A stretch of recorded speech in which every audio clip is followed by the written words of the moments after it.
नमस्कार। वक्त हो गया है आपको ये बताने का कि मध्य प्रदेश में आज क्या हुआ। मेरा नाम राहुल सौमित्र है। चलिए बताते हैं कि मध्य प्रदेश में आज क्या क्या हुआ। तो 25 मिनट आपको मेरे साथ बने रहना है बस, अगर मध्य प्रदेश में क्या हुआ जानना है तो। जब से टी राजा मध्य प्रदेश पहुंचे हैं ना, उनका कोई ना कोई बयान सुर्खियों में बना ही रहता है। अब उज्जैन में दिए गए उनके एक बयान ने ऐसी चिंगारी लगाई कि धर्माचार्यों तक उसकी आग पहुंच गई और दुकानों को भी धर्म के चश्मे से देखा जाने लगा।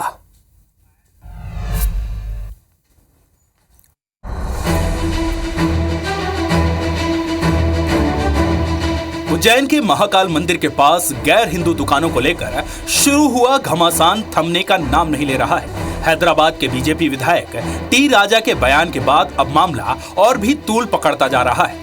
इतना प्राचीन मंदिर है और मंदिर के लगभग 50 किलोमीटर दूर तक भी कोई मुसलमान की होटल नहीं रहनी चाहिए। अगर है तो सर्वे होना चाहिए, उसमें क्या पकड़ा है, क्या बेचा जा रहा है। मुद्दा गर्म हुआ तो स्थानीय संतों और श्रद्धालुओं ने भी इस मामले में सक्रियता दिखानी शुरू कर दी है। महामंडलेश्वर शांति स्वरूपानंद ने मंदिर के आसपास स्थित होटलों और रेस्टोरेंट्स में मांस परोसे जाने पर कड़ी आपत्ति जताई।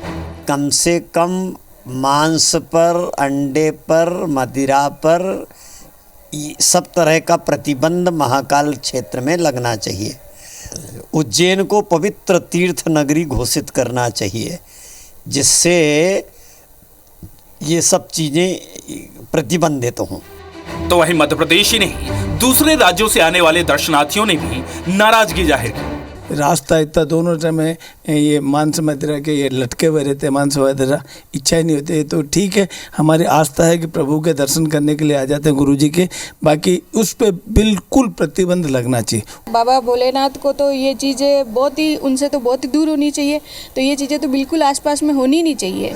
और ये जो मांग कर रहे हैं वो बहुत सही कर रहे हैं और ऐसा होना चाहिए, हटाना चाहिए सारा कुछ। हम यहाँ पर अपनी आस्था और एक विश्वास लेकर आते हैं, लेकिन जब यहाँ पर उतर कर हम इस तरह के ये नॉनवेज वगैरह को दुकानों को देखते हैं तो दिल बहुत व्यथित होता है, दुखी होता है। मंदिर के आसपास मांस मछली बिकने पर टी राजा ने जो चिंगारी भड़काई वो अब धर्माचार्यों तक पहुंच गई है। अब देखना होगा कि आगे इस पर एक्शन लिया जाएगा या फिर बयानों के साथ साथ मुद्दा भी ठंडा पड़ जाएगा। Bureau report, IBC 24। मुद्दा तो गर्म है।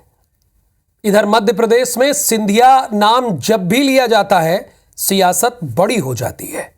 अब विजयपुर उपचुनाव में सिंधिया के नदारद रहने से सवाल खड़े हुए तो सिंधिया ने भी जवाब दिया। तो इधर कांग्रेस ने सिंधिया के सम्मान पर ही सवाल खड़ा कर दिया। ये भी रिपोर्ट आप देखिए।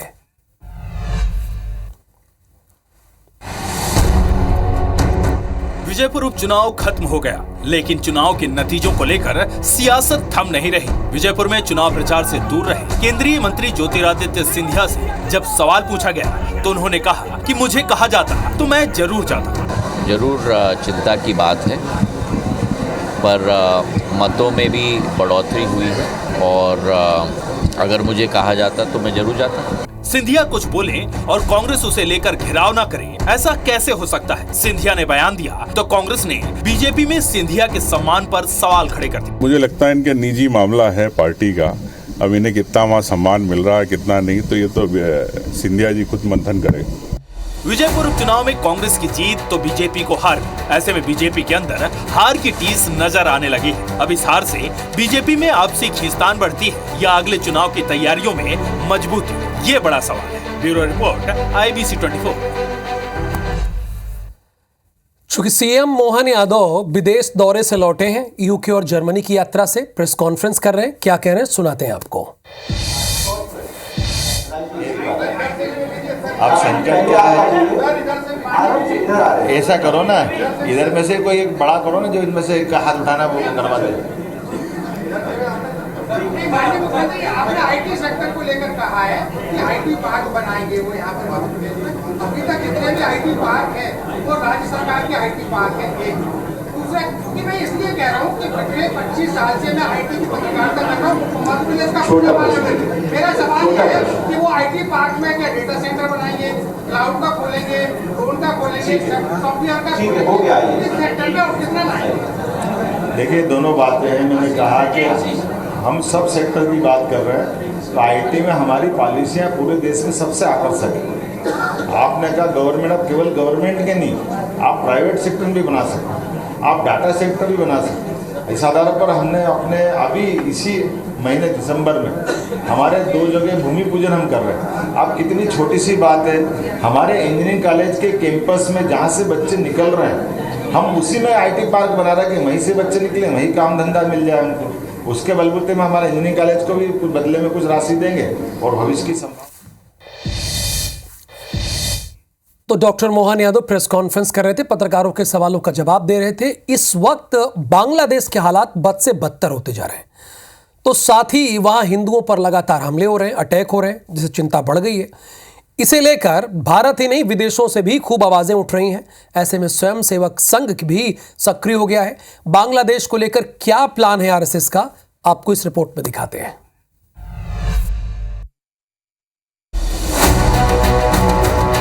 बांग्लादेश में हिंदुओं पर हो रहे अत्याचार के विरोध में आरएसएस इंदौर में बड़े आंदोलन की तैयारी में है। इसके लिए शहर के व्यापारिक और सामाजिक संगठनों को एकजुट किया जा रहा है। संघ कार्यालय में आरएसएस के सभी अनुसांगिक के साथ व्यापारी संगठनों के प्रतिनिधि शामिल हुए। इस दौरान बीजेपी विधायकों के साथ ही पार्टी पदाधिकारी भी मौजूद रहे। घटनाएं बांग्लादेश में हो रही हैं और हिंदू समाज के साथ जिस तरह का बर्बरतापूर्ण व्यवहार किया जा रहा है, उसको लेकर समग्र हिंदू समाज आक्रोशित है।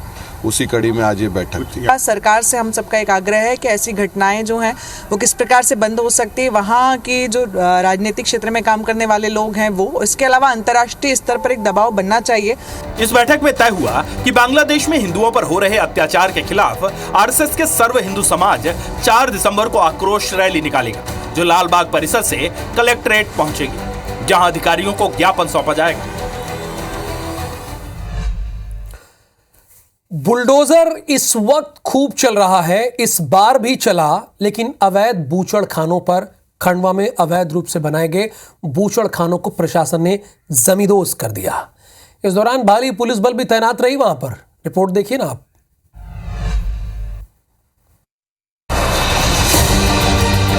खंडवा में प्रशासन ने अवैध बूचड़ खानों पर बड़ा एक्शन लिया है। इमलीपुरा इलाके में अवैध तौर पर बनाए गए करीब 10 बूचड़ खानों पर बुलडोजर चलाकर उन्हें ढहा दिया गया। कसाईयों ने नगर निगम की जमीन पर अतिक्रमण कर बूचड़ खाने बना रखे थे। यहाँ अवैध और अतिक्रमण करके जो निर्माण किए गए थे, जो सरकारी स्लॉटर हाउस है, इसके इर्द गिर्द काफ़ी संख्या में लोगों के द्वारा कंस्ट्रक्शन कर लिए गए थे, तो उनके अवैध निर्माण को आज हटाया गया है और प्रशासन, पुलिस और नगर निगम के द्वारा संयुक्त रूप से कार्रवाई की गई। लगभग 10 की संख्या में जो निर्माण है वो तोड़े गए हैं। प्रशासन की कार्रवाई के दौरान मौके पर बड़ी संख्या में पुलिस बल तैनात रहा। एसडीएम बजरंग बहादुर ने बताया कि अतिक्रमण हटाने के लिए वक्त दिया गया था, लेकिन उन्होंने नहीं हटाया, जिसके बाद प्रशासन ने अतिक्रमण हटाने की कार्रवाई की। खबर भोपाल से है। डिजिटल अरेस्ट के मामले में खुलासा हुआ है। महिला डॉक्टर को डिजिटल अरेस्ट किया है। ठग ने पाकिस्तान से फोन किया था, 10.5 लाख रुपए ऑनलाइन ट्रांसफर कराए थे। केरल और महाराष्ट्र के बैंकों से निकाले गए रुपए, चेक के माध्यम से ठगों ने ये रुपए निकाले। भोपाल साइबर पुलिस की टीम महाराष्ट्र और केरल के लिए रवाना होगी। मामले में भोपाल क्राइम ब्रांच एफआईआर करेगी। अवधपुरी में डॉक्टर रागिनी मिश्रा को 3 दिन के लिए ठगों ने डिजिटल अरेस्ट किया था। डिजिटल अरेस्ट के मामले में खुलासा ये हुआ है कि महिला डॉक्टर को जो डिजिटल अरेस्ट किया गया था, ठग ने पाकिस्तान से तकरीबन 10.5 लाख रुपए ऑनलाइन ट्रांसफर करवाए थे।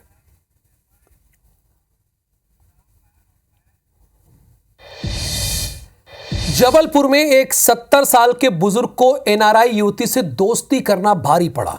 कई महीनों की चैटिंग के बाद युवती ने बुजुर्ग से भारत आकर मिलने की बात की और दिल्ली एयरपोर्ट पर कस्टम अधिकारियों ने उसे पकड़ लिया। ऐसी कहानी गढ़कर बुजुर्ग को 53 लाख का चूना लगा दिया। पीड़ित ने पुलिस में शिकायत दर्ज की। नेपियर टाउन इलाके में रहने वाले पीड़ित बुजुर्ग मसूद हुसैन की दोस्ती कुछ दिनों एनआरआई युवती से हुई थी। युवती ने बुजुर्ग से कहा कि वो भारत आ रही है। इसके बाद युवती ने बुजुर्ग को फ़ोन किया और कहा उसे डॉलर्स और गोल्ड रखने के शक में कस्टम अधिकारियों ने पकड़ लिया है। बुजुर्ग को अपनी बातों में फंसाकर युवती ने 29 बैंक खातों में 53 लाख रुपए ट्रांसफर करा लिए और इसके बाद मोबाइल बंद कर दिया।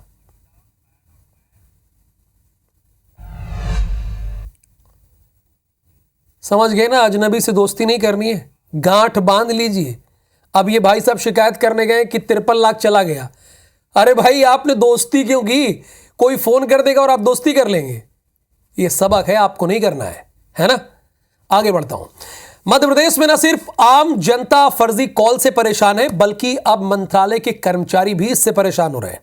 और हैरानी की बात यह है कि ये कॉल्स उन नंबर्स पर आ रहे हैं जो नंबर सामान्य प्रशासन विभाग में रजिस्टर्ड है, और कॉल्स भी इंटरनेशनल नंबर्स से आ रहे हैं।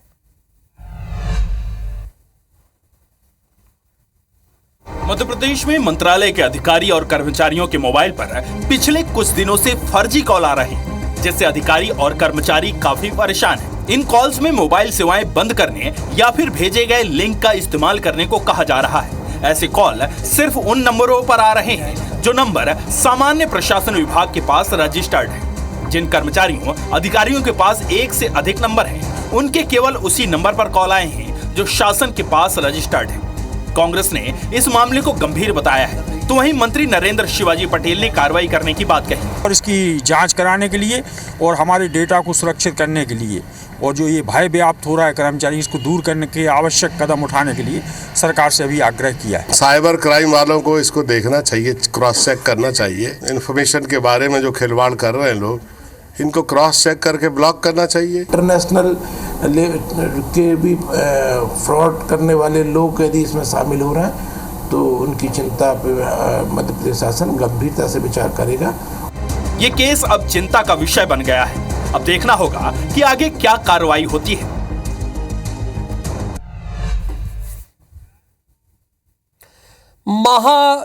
मऊगंज के देवरा महादेवन, बल्कि महादेवन मंदिर की बात है। यहां पर अतिक्रमण विवाद को लेकर हाईकोर्ट ने राज्य सरकार और बीजेपी विधायक प्रदीप पटेल को नोटिस जारी कर दिया है।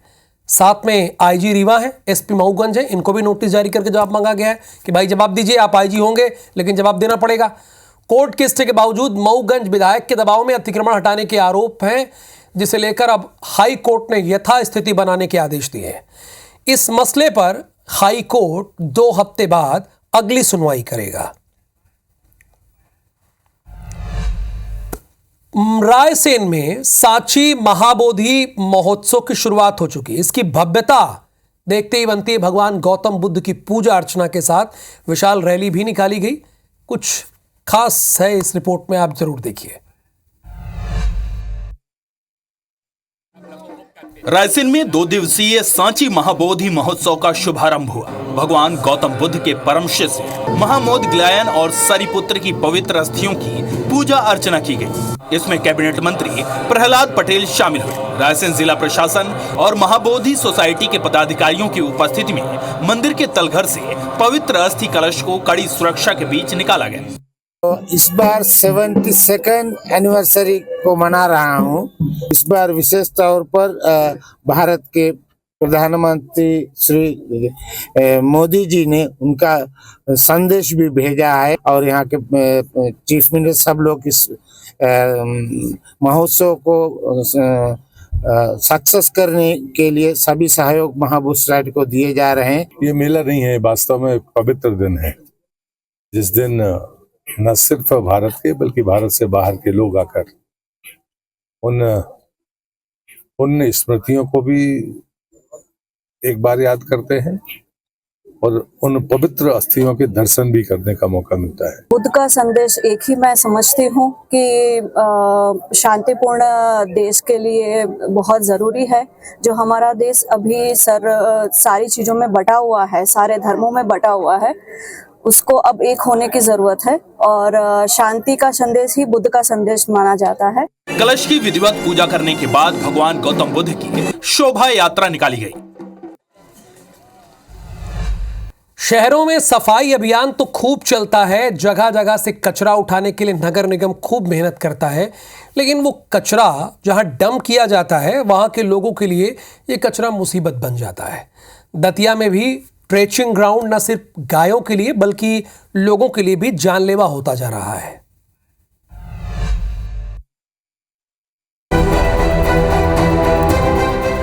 दतिया के ट्रेंचिंग ग्राउंड में लाखों टन कचरा खुले में पड़ा है। पॉलिथीन पूरी तरह प्रतिबंधित है, लेकिन टंचिंग ग्राउंड में पॉलिथीन की भरमार है। इस कचरे को खाकर सैकड़ों गाय बीमार पड़ रही हैं। बाउंड्री वॉल न होने से सैकड़ों की संख्या में गाय और बछड़े वहां आते हैं। ये ग्राउंड दतिया सेवड़ा मुख्य मार्ग पर है, जिससे सेवड़ा क्षेत्र में जाने वालों और ग्राउंड के आसपास रहने वालों को भारी परेशानी हो रही है। नगर निगम के सीएमओ का कहना है कि जल्द ही ट्रेंचिंग ग्राउंड का स्थान बदल दिया जाएगा। उसको ध्यान में रखते हुए हमने अभी नवीन जगह आवंटित करा ली है, जो बस्ती से काफ़ी दूर है, भंडर रोड पे है। तो उसके लिए हमने 10 हेक्टेयर ज़मीन मिल गई है हमको।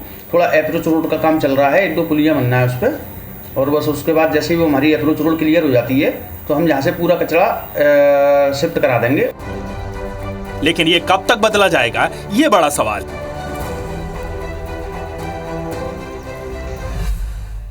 तो यही है कि ये कब तक बदला जाएगा। कि इधर खंडवा में सुप्रीम कोर्ट की अधिवक्ता नाजिया इलाही खान को लेकर हंगामा बढ़ रहा है। मुस्लिम संगठन से जुड़े कुछ युवाओं ने एसपी ऑफिस में न सिर्फ एफआईआर की मांग का ज्ञापन सौंपा, बल्कि कई गंभीर एलिगेशन भी उन पर लगाए।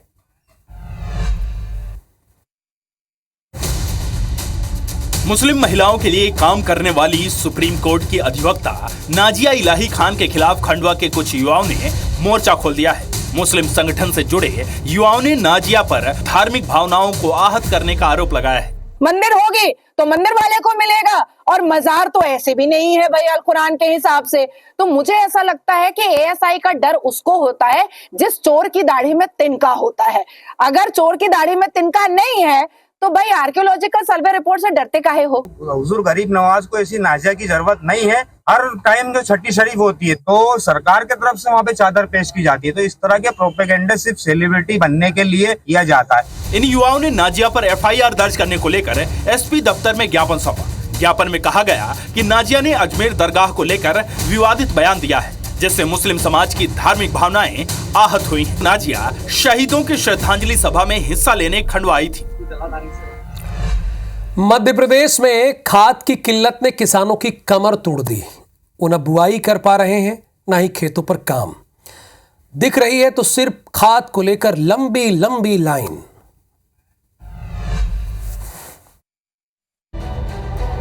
दतिया में एक बार फिर से डीएपी खाद का संकट गहरा गया है। गुस्साए किसान सड़क पर उतर गए। आज देहात थाने के सामने चक्का जाम कर किसानों ने जमकर नारेबाजी की। किसानों का आरोप है कि 3 से 4 दिन पहले उनकी रसीद तो काट दी गई, लेकिन अब तक उन्हें खाद नहीं मिली। गाय बैठे 4 दिन के बैठे हैं, अभी खाद नहीं मिल रहा और 3 बजे से आ रहे हैं, 1-1 बजे से उनके प्यास से क्या करेंगे? जगह खराब हो रही है, तीसरे चेंगे का करे, का खबा है बाल बच्चन को। 3-4 दिन हो गए हैं, आज 3 बजे के बैठे हैं। खाद नहीं है। 30 तारीख की रेट दे दी पर्ची लिख के, 30 तारीख 2 बजे की बैठे। आज जाम खाद के लिए क्यों नहीं दे रही है? पर्ची नहीं देते लिख के मैम। प्रशासन के काफी समझाने के बाद किसानों ने जाम खोला। मध्य प्रदेश में खाद की किल्लत से किसान मुश्किलों में हैं। न सिर्फ बुआई में देरी हो रही है, बल्कि फसलों के लिए भी भारी नुकसान हो रहा है। ऐसे में किसान अब सड़क पर उतरने को मजबूर हो गए हैं। अब देखना होगा कि आगे क्या कार्रवाई होती है। पहले कभी धुर विरोधी रहे भूपेंद्र सिंह और गोपाल भार्गव एक ही मंच पर साथ नजर आए तो सवाल उठने ही थे, और सवाल उठे भी। पूछा गया कि आखिर ऐसा क्या बदला कि दोनों एक साथ हैं। इस सवाल का जवाब आपको इस रिपोर्ट में मिलेगा।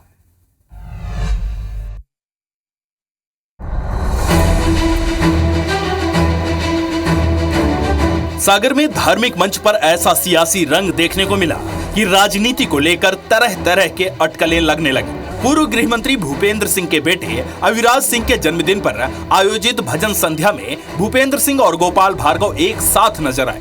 कभी ये दोनों नेता एक दूसरे के धुर विरोधी माने जाते थे। हालांकि इन दोनों ही नेताओं ने इसे पारिवारिक आयोजन बताया। मुझे अगर इस कार्यक्रम में राजनीति करना हो तो मैं देश के किसी बड़े नेता को बुलाता, प्रदेश के भी किसी बड़े नेता को बुला सकता था, किसी मंत्री को बुला सकता था, सब कुछ कर सकता था। मैं किसी से आग्रह करता तो कोई मना भी नहीं करता, कोई भी आ जाता अगर मुझे राजनीतिक लाभ लेना होता। भूपेंद्र सिंह ने कहा कि भार्गव जी मेरे अपने हैं, हमारे परिवार के हैं और वरिष्ठ नेता हैं। इसका कोई सियासी मतलब नहीं निकाला जाना चाहिए।